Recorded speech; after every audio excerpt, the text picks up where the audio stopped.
Cinema అయిన మహా నేను మిస్టర్ బి. నా మాట సూటిగా ఉంటుంది, మ్యాటర్ క్లియర్ గా ఉంటుంది. మీరు చూస్తున్నారు mister B channel. Welcome to the cinema info show. Straight గా దూసుకుంటా మ్యాటర్ లోకి వెళ్ళిపోదాం. సంక్రాంతి పండగ దగ్గరకు వచ్చేస్తుంది. సంక్రాంతికి రిలీజ్ అవుతున్న సినిమాల ప్రీ రిలీజ్ సందడి మొదలయ్యింది, గట్టిగా నడుస్తుంది. ఆ సందడిలో అన్నిటికంటే ఎక్కువ అటెన్షన్ తీసుకుంటున్న మ్యాటర్ ఏమిటి అంటే గుంటూరు కారం వర్సెస్ హనుమాన్. ఎందుకంటే ఆ రెండు సినిమాలు జనవరి 12నే రిలీజ్ కు వస్తున్నాయి. గుంటూరు కారం సినిమా రేంజ్ ఏమిటి, హనుమాన్ మూవీ రేంజ్ ఏమిటి, ఒకే రోజున రిలీజ్ కు వస్తే పోటీ అని అనేకమైన వాస్తవంగా అయితే ఆ పోటీని కన్సిడర్ చేయకూడదు, కానీ కొంతమంది ఔత్సాహికులు ఆ పోటీని ప్రోత్సహిస్తున్నారు. ఎందుకంటే ఆ మ్యాటర్ కు సంబంధించి ఎవరి బెనిఫిట్స్ వాళ్ళకు ఉన్నాయి. ముఖ్యంగా చిన్న సినిమాలకి అన్యాయం జరుగుతుంది అని స్టాండ్ తీసుకున్న వాళ్ళకి ఎక్కువగానే బెనిఫిట్ కనపడుతుంది. కొంతమంది ఫ్రస్ట్రేషన్ తో ఉంటారు పెద్ద హీరోల మీద, పెద్ద సినిమాల మీద. ఇలాంటి సిచ్యువేషన్ దొరికినప్పుడు ఎంచక్కా ఓ రెబల్ వేవ్ ని క్రియేట్ చేసి సోషల్ మీడియాలోకి వదిలిపెట్టేస్తారు. మోనోపాలీని వ్యతిరేకించే వాళ్ళు సంక్రాంతి బరిలో దిగుతున్న చిన్న సినిమాల పైన కనిపిస్తున్న పక్షపాతాన్ని వ్యతిరేకిస్తూ వాళ్ళ ధిక్కార స్వరాన్ని వినిపిస్తున్నారు. నేనైతే ఇలాంటి మూమెంట్ ని పసలేని మూమెంట్ అంటాను, ఒక టైం పాస్ మూమెంట్ అంటాను. సినిమా రిలీజ్ కు ముందు వరకు మాత్రమే ఇలాంటి మూమెంట్ ఎగిసి పడుద్ది. రిలీజ్ తర్వాత ఎక్కడికి పోతుందో కనపడదో. నిజంగా మార్పుని డిమాండ్ చేస్తున్న వాళ్ళు మార్పు వచ్చేంత వరకు సరైన స్టాండ్ మీద నిలబడాలి. అంతేగాని గోపీలు మాదిరి, అంటే గోడ మీద పిల్లులు మాదిరి గోడెక్కి కూర్చుని అటంటే అటు ఇటంటే ఇటు దూకతా ఉండకూడదు. చిన్న సినిమాలకి అన్యాయం జరిగిపోతుంది అని దిగాలు పడిపోయి ఉక్రోషం తెచ్చుకుని ఆక్రోశ పడిపోతే ఉపయోగమే లేదు. ఇక్కడ ఫ్యాక్ట్ ఉంది, అర్థం చేసుకోవాల్సిన ఫ్యాక్ట్ ఉంది. చిన్న సినిమా అయినా పెద్ద సినిమా అయినా కంటెంట్ లో దమ్ముంటే అన్యాయం జరగడానికి ఛాన్సే లేదు, ఉండదో రాదు. సినిమా రిలీజ్ అయిన తర్వాత సినిమా సక్సెస్ ని డిసైడ్ చేసేది ఎవరు? జనం. సినిమాకి ఎన్ని థియేటర్స్ చేతిలో ఉన్నాయి, రిలీజ్ ముందు ఎన్ని ఎక్కువ థియేటర్స్ ని బ్లాక్ చేశారు అన్నది ఎప్పుడు మ్యాటర్ కాదు. సినిమా జనాలకి నచ్చిందా లేదా అన్నదే మ్యాటర్. దాన్ని బట్టే సక్సెస్ డిసైడ్ అవుద్ది. చిన్న సినిమా వర్సెస్ పెద్ద సినిమా. ఇక్కడ కూడా అర్థం చేసుకోవాల్సిన, గుర్తు చేసుకోవాల్సిన ఒక ఫ్యాక్ట్ ఉంది. నేను ఏ విషయాన్ని ఎవరిని సమర్థించట్లేదు, సమాజం ఏర్పాటు చేసి పెట్టుకున్న ఒక రూల్ ని గుర్తు చేస్తున్నానంతే. సంక్రాంతి సినిమాలో రిలీజ్ డేట్ల విషయానికి వద్దాం. హనుమాన్ మూవీ టీం ఏం చెప్తుంది? జనవరి 12న మేము రిలీజ్ కు వస్తున్నామని ముందు మేమే చెప్పుకున్నాం. ఆ తర్వాతే గుంటూరు కారం వచ్చి ఆ డేట్ మీద పడింది అని చెప్తున్నారు. పోతే కర్చీఫ్ వేసుకున్నంత మాత్రాన ఆ సీట్ వాళ్ళకి కేటాయించినట్టు కాదు. అర్హతను బట్టి ప్రయారిటీ మారుద్ది. ఉదాహరణకి ఆర్టీసీ బస్సు ఉంది. ఏ సీట్లో అంటే ఆ సీట్లో నువ్వు కర్చీఫ్ వేసుకుని కూర్చుంటాను అంటే కుదరదు. కొన్ని రిజర్వేషన్ సీట్లు ఉంటాయి. లేడీస్ కి ప్రత్యేకంగా రిజర్వేషన్ ఉంటది ప్రతి బస్సులోను. అలాగే వృద్ధులకి, వికలాంగులకు కూడా రిజర్వేషన్ ఉంటది. అలాగే ఎంపీలకి, ఎమ్మెల్యేలకు కూడా రిజర్వేషన్ ఉంటది. ఒక సీటు, 2 సీట్లు. బస్సులో ఎమ్మెల్యేకి, ఎంపీకి రిజర్వేషన్ ఏంటి అనుకోవచ్చు, కానీ ఉంది రూల్. వాళ్ళు ఎక్కకపోయినా సరే వాళ్ళు రికమెండ్ చేసిన వాళ్ళకి ఇస్తారు. లేదంటే డిపో మేనేజర్ తెలిసిన వాళ్ళకి ఆ రిజర్వేషన్ సీట్లు ఇచ్చుకుంటా ఉంటాడు. పల్లె వెలుగు బస్సుల్లో ఆ రిజర్వేషన్ ఉండదు, కానీ సూపర్ లగ్జరీ బస్సుల్లో ఉంటది. అలా ఎమ్మెల్యేకి రిజర్వ్ చేసిన సీట్ మీద నువ్వు కర్చీఫ్ వేసుకున్నాను ముందొచ్చి నేను కూర్చుంటాను అంటే కుదరదు. ఎవరు బుక్ చేసుకోలేదంటే కూర్చో, ఇబ్బంది లేదు. కానీ వాళ్ళ తరపు నుంచి ఎవరైనా వస్తున్నారు అంటే ప్రయారిటీకి ఇంపార్టెన్స్ ఇచ్చి పక్కకు వెళ్ళిపోవాలి. నేను ఈ విషయాన్ని సమర్థించట్లేదు, ఉన్న వాస్తవాన్ని గుర్తు చేస్తున్నాను. ఎమ్మెల్యేకి ఓ అర్హత ఉంది, అర్హత సాధించుకున్నాడు. అలాగే సూపర్ స్టార్ కూడా ఓ అర్హత ఉంది, తను ఇమేజ్ ని అలా సాధించుకున్నాడు. సూపర్ స్టార్ అన్న తర్వాత వస్తది, అలాంటి అర్హత సాధించుకున్న తర్వాత ప్రయారిటీ ఇవ్వాలి. ఇవాళ తేజ సర్జా చిన్న హీరోని అవ్వచ్చు, రేపు సూపర్ స్టార్ అయితే పెద్ద హీరో ఇమేజ్ తెచ్చుకుంటే అతనికి కూడా ప్రయారిటీ మారుద్ది. అవునా కాదా? ఇది రూల్, సొసైటీ ఏర్పాటు చేసి పెట్టుకున్న రూల్, మనందరం ఫాలో అవుతున్న రూల్. ఈ నిజాలు తెలిసిన, ఈ రూల్స్ గురించి తెలిసిన కొంతమంది ఇలాంటి సిచ్యువేషన్స్ రాగానే యాక్టివేట్ అయిపోతారు.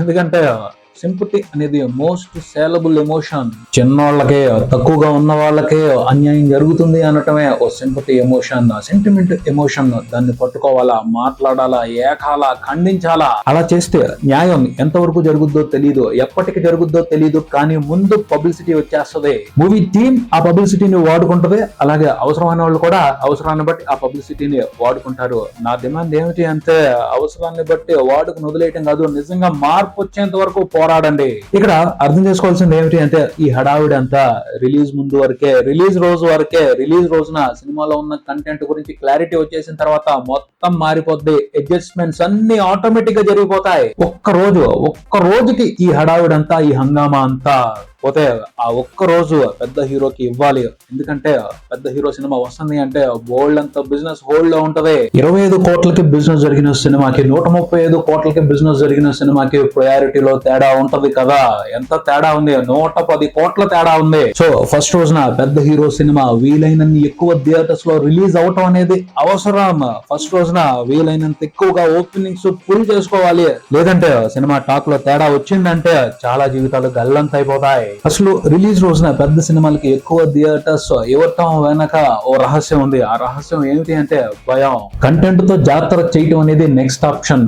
ఫస్ట్ సినిమా అనేది ఒక గ్యాంబ్లింగ్ గేమ్. హీరోకున్న ఇమేజ్ ని కాంబినేషన్ కున్న ఇమేజ్ ని దృష్టిలో పెట్టుకుని వీలైనంత ఎక్కువగా ఫస్ట్ రోజునే కలెక్షన్స్ ని వెనక్కి కుమ్మేసుకోవాలి. పెద్ద హీరో సినిమా వస్తుంది అంటే జనాల్లో ఒక ఎక్స్పెక్టేషన్ ఉంటది. ఆ ఎక్స్పెక్టేషన్స్ కి సంబంధించిన కాక తగ్గే ముందే ఎక్కువ రిటర్న్స్ ని వెనక్కి తీసేసుకోవాలి. అది పెద్ద సినిమాలు చేసిన వాళ్ళ తాపత్రయం, పెద్ద సినిమాలతో బిజినెస్ లో ఇన్వాల్వ్ అయి ఉన్న వాళ్ళ తాపత్రయం. అంతేగాని చిన్న సినిమాల్ని తొక్కేయాలి అన్నది వాళ్ళ ఉద్దేశం కాదు. అయినా కంటెంట్ లో దమ్మున్నోడు భయపడాల్సిన అవసరమే లేదు. ఒక్క రోజు తర్వాత మొత్తం మారిపోద్ది. వద్దన్న థియేటర్స్ అడ్జస్ట్ అయిపోతాయి. అన్ని దారులు తెరుచుకుంటాయి. మ్యాజిక్ జరుగుద్ది.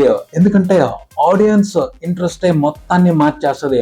వాళ్ళు డిసైడ్ అవుతారు ఏ సినిమాని చూడాలి, ఏ సినిమాని చూడకూడదు అని. మా సినిమా ఆడదేమో అని అనుమానం ఉంది, వద్దు మేము కూడా వీలైనంత వరకు ఏర్పడిన క్రేజ్ ని ముందే క్యాష్ చేసుకోవాలి అనుకుంటే అప్పుడు భయపడాలా. కంటెంట్ మీద అనుమానం ఉండి భయపడతా పెద్ద హీరోతో పోటీకి వచ్చారు అంటే ఫూలిష్నెస్ అవుద్ది.